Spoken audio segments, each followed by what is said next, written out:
This is Jurny Brunkenberger. He grew up studying human development. More importantly, he learned child development. He created a theory that showed what environment does to children as they grow up. A student of Brunkenberger's once said, "First challenged our field to take context seriously and to study the world that children and families actually inhabit."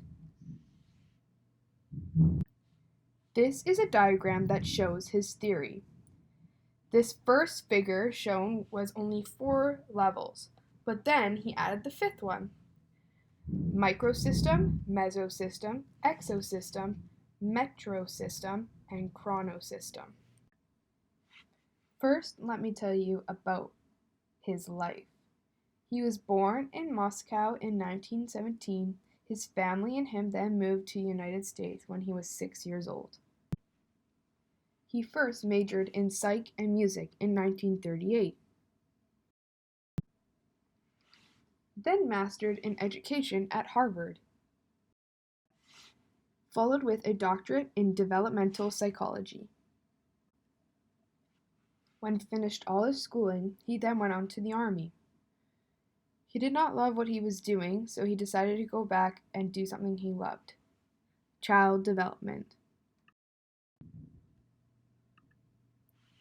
This boy's name is Tim, and the first layer of development is microsystem.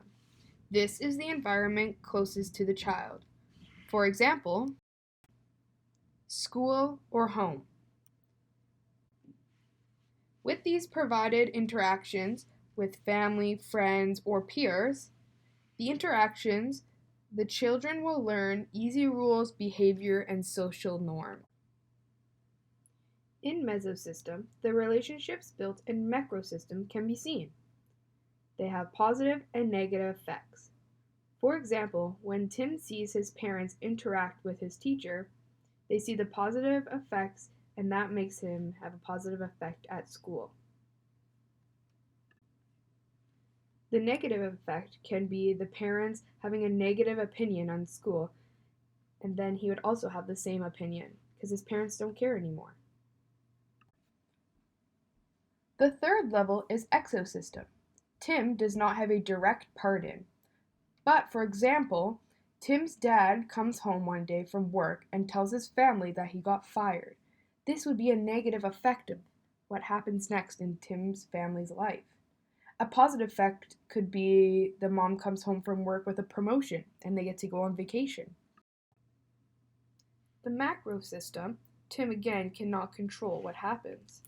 Since Tim's dad does not have a job anymore, he joins the army, and they move him all over the world. The positive that comes with this is Tim now has a respect for other kids who are in the same situation. A negative being that he couldn't see his father as much as he wanted. Chronosystem, the final layer added on at a later time. He noticed that through time, people change. Through different ways like a law changes or technology or even something as big as a parent passing away. For example, Tim's parent passed away in war. Or another example being a parent separation. This will change the way that the child will grow up. As you can see, Tim has gone through life with many obstacles, and this has now changed the way he has grown up, or even thought of life. I loved learning about this theory, as you know he put so much time and effort into it, looking at every outcome that could happen, positive and negative. A former student of his gave his account of Brunkenberger's profound commitment to teaching, which he called doing God's work.